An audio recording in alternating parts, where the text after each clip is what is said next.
बच्चों बताओ कि कक्षा में कितने छात्र हैं? 35 हैं सर। बहुत अच्छे। और इनमें से कितने छात्रों की लंबाई 3 फीट से ज्यादा है? ऐसे 5 छात्र हैं सर। और इनमें से कितनी लड़कियां हैं? ओह, बहुत सी लड़कियां हैं सर। क्या तुम जानते हो कि मैं ये प्रश्न क्यों पूछ रहा हूं? नहीं सर। मैं आपकी कक्षा के आंकड़े ले रहा हूं। आंकड़े? वो क्या होते हैं सर? अच्छा चलो, आज हम अपने इस अध्याय में आंकड़ों के बारे में विस्तार से चर्चा करेंगे। उद्देश्य। इस पाठ के अंत में आप निम्न करने में सक्षम हो जाएंगे: आंकड़ों को परिभाषित करना, सांख्यिकी को परिभाषित करना, दंड आलेख, आयत चित्र और बारंबारता बहुभुज बनाना, माध्य, माध्यक और बहुलक को परिभाषित करना, माध्य, माध्यक और बहुलक की गणना करना।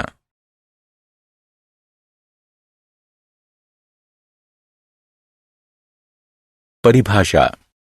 हम जानते हैं कि संख्यात्मक या अन्य तथ्य या चित्र, जिन्हें आंकड़े यानी डाटा कहते हैं, एक खास उद्देश्य से एकत्रित किए जाते हैं। डाटा लैटिन शब्द डेटम का बहुवचन है।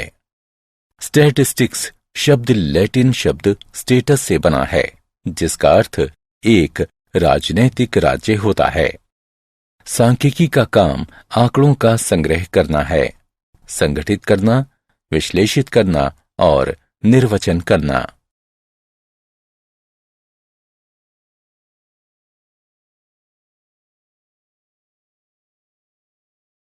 आंकड़ों का संग्रह है। आंकड़े दो प्रकार के होते हैं, एक प्राथमिक आंकड़े और दूसरे गौण आंकड़े। प्राथमिक आंकड़े: जब अन्वेषक ने अपने दिमाग में एक निश्चित उद्देश्य रखकर सूचनाओं को एकत्रित किया हो, तो इस प्रकार एकत्रित किए गए आंकड़ों को प्राथमिक आंकड़े कहा जाता है। गौण आंकड़े: जब किसी स्रोत से, जिसमें सूचनाएं पहले से ही एकत्रित हैं, आंकड़े प्राप्त किए गए हों, तो उन आंकड़ों को गौण आंकड़े कहा जाता है। इस प्रकार के आंकड़े का प्रयोग जिसे किसी और ने इन्हें अन्य संदर्भ में एकत्रित किया है, यह सुनिश्चित करने के बाद ही कि ये स्रोत विश्वसनीय है, काफी सावधानी के साथ करना चाहिए।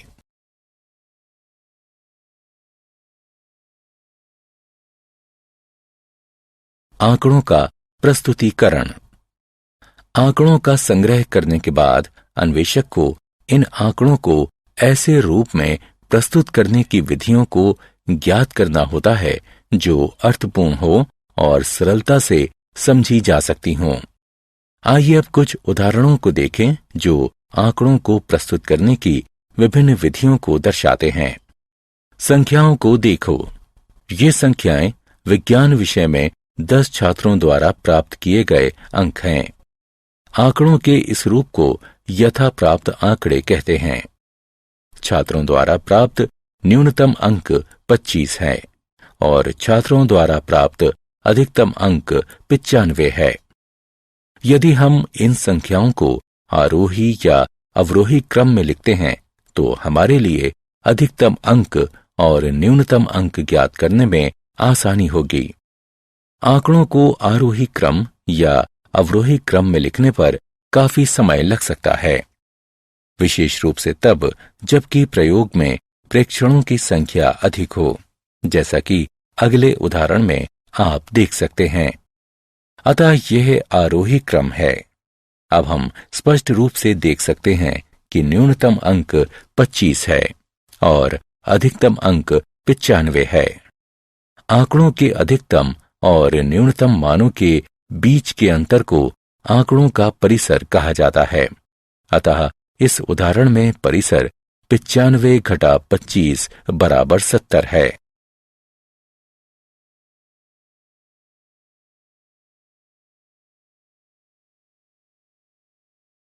बारंबारता। इन संख्याओं को देखिए। ये 20 छात्रों द्वारा विज्ञान विषय में प्राप्त अंक हैं। इसमें अधिकतम अंक 10 है। हम देख सकते हैं कि 2 छात्रों ने 10 अंक प्राप्त किए हैं, अतः 10 की बारंबारता 2 है। एक निश्चित अंक प्राप्त करने वाले विद्यार्थियों की संख्या को इस अंक की बारंबारता कहा जाता है। हम इस आंकड़े को ज्यादा आसानी से समझने के लिए एक सारणी में लिखते हैं। ये अंक हैं और ये बारंबारताएं हैं। इस सारणी को अवर्गीकृत बारंबारता बंटन सारणी या केवल बारंबारता बंटन सारणी कहा जाता है।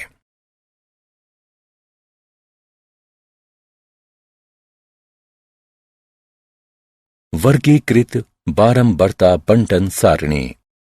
कई बार हमें आंकड़ों की बड़ी संख्या प्राप्त होती है, तो ऐसी बड़ी संख्या वाले आंकड़ों को प्रस्तुत करने के लिए हम इन्हें वर्गों में बांट देते हैं, जैसे 0 से 3, 4 से 7 से लेकर 16 से 19 तक, क्योंकि हमारे आंकड़े 1 से 18 तक हैं। इन वर्गों को वर्ग या वर्ग अंतराल कहते हैं और माप को वर्ग माप या वर्ग चौड़ाई कहा जाता है। यहाँ माप 4 है। इन सभी वर्गों में सबसे छोटी संख्या को निम्न वर्ग सीमा और सबसे बड़ी संख्या को ऊपरी वर्ग सीमा कहते हैं। जैसे 0 से 3 में 0 निम्न वर्ग सीमा है और 3 ऊपरी वर्ग सीमा है। इस प्रकार की सारणियों को वर्गीकृत बारंबारता बंटन सारणी कहते हैं।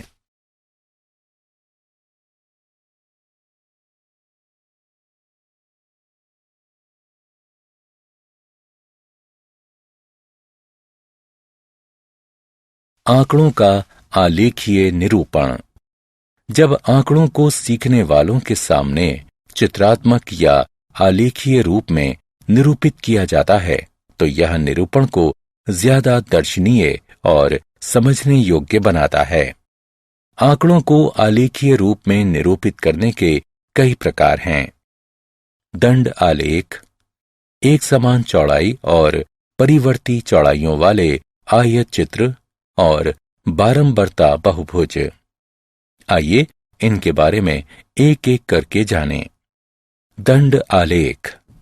हम जानते हैं कि दंड आलेख आंकड़ों का एक चित्रीय निरूपण होता है, जिसमें प्रायः एक अक्ष, मान लीजिए एक्स अक्ष पर एक चर को प्रकट करने वाले एक समान चौड़ाई के दंड खींचे जाते हैं, जिनके बीच में बराबर बराबर दूरियां छोड़ी जाती हैं।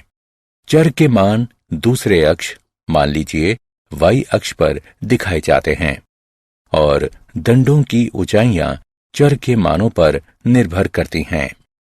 आइए अब हम निम्नलिखित उदाहरण लेकर इनका पुनर्विलोकन करें कि एक दंड आलेख किस प्रकार बनाया जाता है। यह नीना द्वारा पिछले हफ्ते खाई गई चॉकलेटों की संख्या बताता है। क्या आप बता सकते हैं कि किस दिन उसने सबसे अधिक चॉकलेट खाई थी? हम देख सकते हैं कि बृहस्पतिवार को उसने सबसे अधिक चॉकलेट खाई।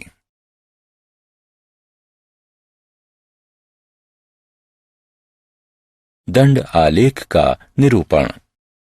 अब हम सीखेंगे कि दंड आलेख का निरूपण किस प्रकार करते हैं।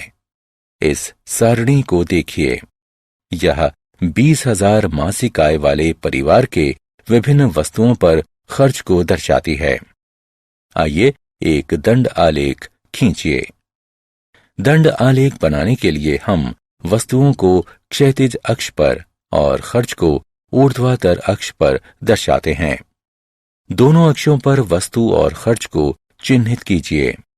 यहाँ 1 का अर्थ है 1000 और 2 का अर्थ 2000 है।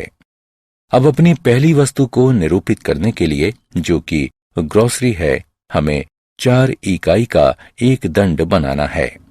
इसी प्रकार दूसरी वस्तुओं को 1 इकाई के अंतराल के बाद 2 क्रमागत दंडों द्वारा निरूपित करते हैं। आयत चित्र। दंड आलेख की तरह ही आयत चित्र भी आलेख पत्र पर बनाए गए स्तंभों से बनता है। आमतौर पर दो आसन्न स्तंभों के बीच कोई रिक्त स्थान नहीं होता। यह संतत अंतरालों के लिए प्रयुक्त होता है।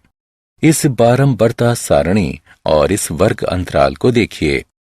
ये अंतराल संतत है। यह बारंबारता सारणी 36 छात्रों के द्रव्यमान को निरूपित करती है। आलेख खींचने के लिए भार को क्षैतिज अक्ष पर और छात्रों की संख्या को ऊर्ध्वाधर अक्ष पर निरूपित करते हैं। चूंकि अधिकतम बारंबारता 15 है, इसलिए हमें अधिकतम बारंबारता को निरूपित करने के लिए पैमाना चुनना होगा। साथ ही क्योंकि पहला वर्ग अंतराल 0 के बजाय 30.5 से प्रारंभ होता है, हम इसे अक्ष पर एक व्यवधान के द्वारा अंकित करेंगे। आइए अब वर्ग अंतराल 30.5 से 35.5 के लिए 9 सेंटीमीटर लंबाई का एक आयत बनाएं। इसी प्रकार हम दूसरा आयत बनाते हैं। इसे आयत चित्र कहते हैं।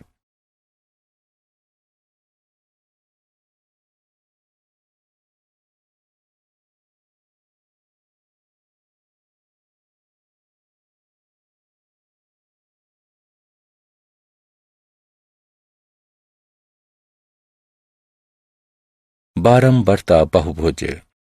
किसी बारंबारता बहुभुज बनाने हेतु आयत चित्र के संगत आयतों की ऊपरी भुजाओं के मध्य बिंदुओं को रेखाखंडों से जोड़ देते हैं।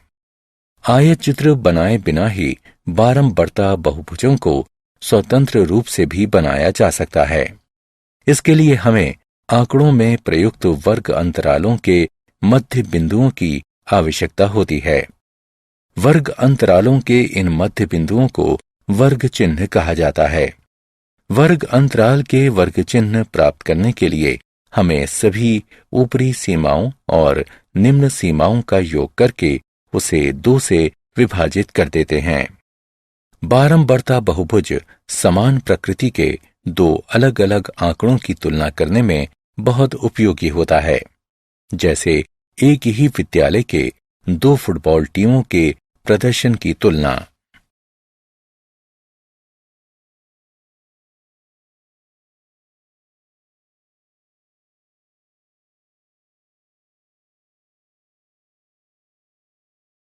केंद्रीय प्रवृत्ति के माप।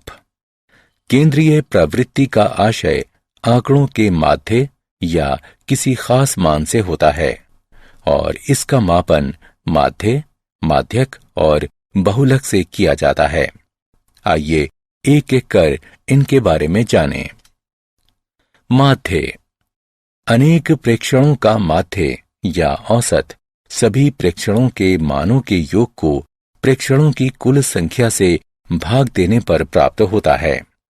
इसे इस चिन्ह जिसे x बार पढ़ा जाता है, इससे प्रकट किया जाता है। माध्यक।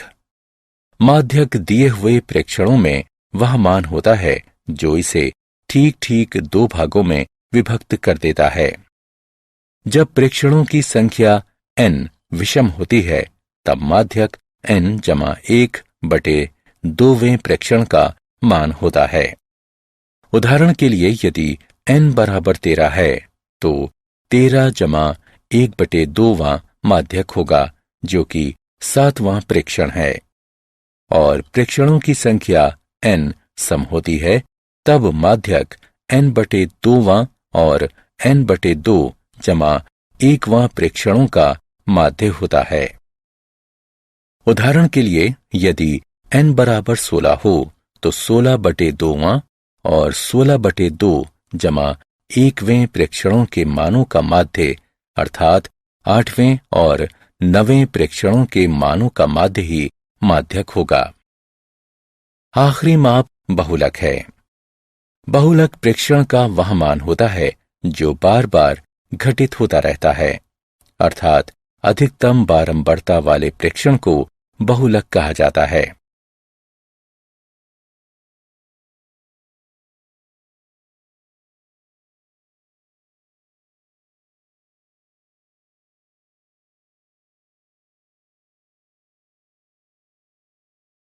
उदाहरण। आइए अब एक उदाहरण को हल करते हैं। माउंट राइवल प्रत्येक वर्ष एक फुटबॉल प्रतियोगिता आयोजित करता है। इस वर्ष 10वें खेल में घरेलू टीम की ओर से सबसे अधिक गोल करने वाले ने 7, 5, 0, 7, 8, 5, 5, 4, 4 और 5 गोल किए। माध्य स्कोर क्या है? आइए हम एक चर xi का प्रयोग करें जो कि आई वे प्रेक्षण को प्रकट करता है। इस स्थिति में i का मान 1 से 10 के बीच हो सकता है। अतः हमारा पहला प्रेक्षण x1 है और दूसरा प्रेक्षण x2 है और x10 तक सभी मान इसी प्रकार होंगे। यहाँ x1 बराबर 7 पहले प्रेक्षण का मान है।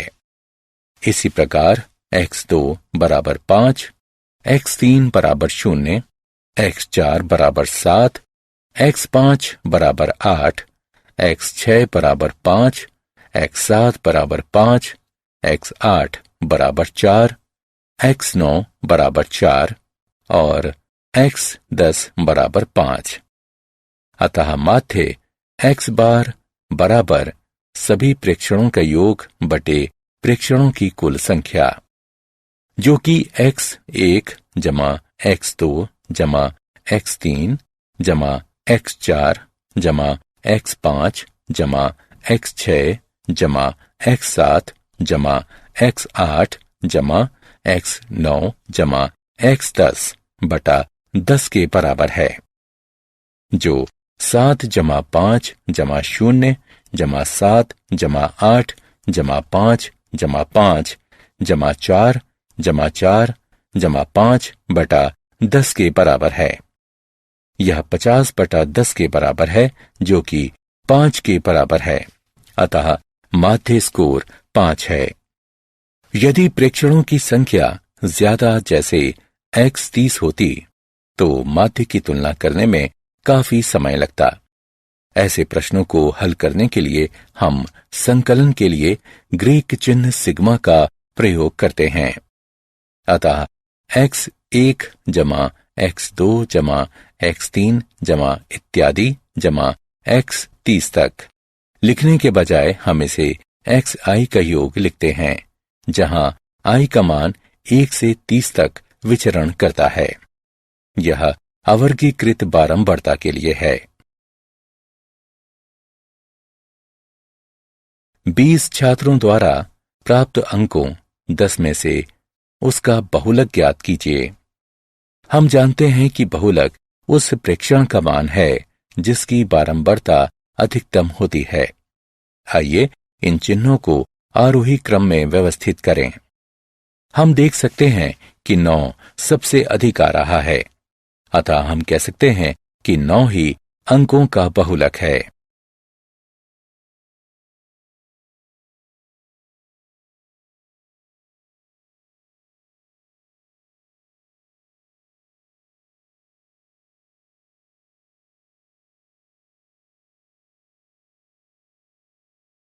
क्या आप जानते हैं, स्टेटिस्टिक्स शब्द लैटिन के स्टेटस या इटालियन शब्द स्टेटिस्टा से आया है।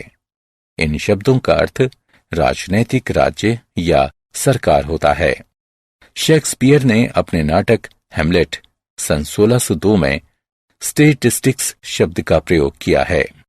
पुराने समय में सांख्यिकी का प्रयोग शासकों द्वारा किया जाता था, लेकिन सांख्यिकी का प्रयोग शासकों और राजाओं तक ही सीमित था, जो इसका प्रयोग अपने सैनिक क्षमता, संपत्ति, करों और दूसरे सरकारी मदों के आकलन के लिए अपने राज्य की भूमि, कृषि, वाणिज्य, जनसंख्या की गणना के लिए किया करते थे।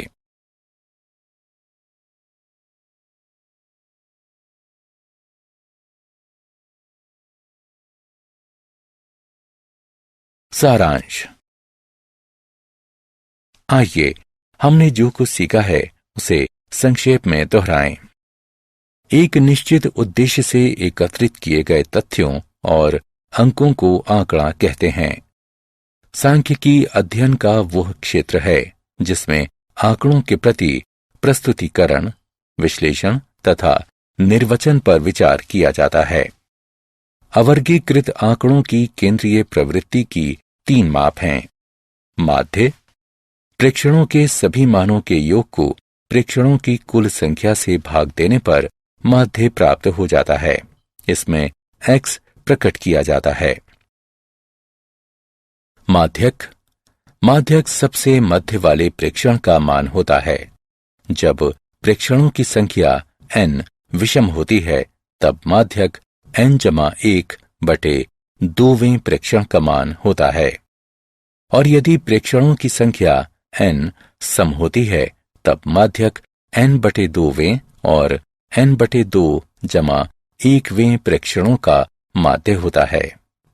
बहुलक, सबसे अधिक बारंबारता वाला प्रेक्षण बहुलक होता है।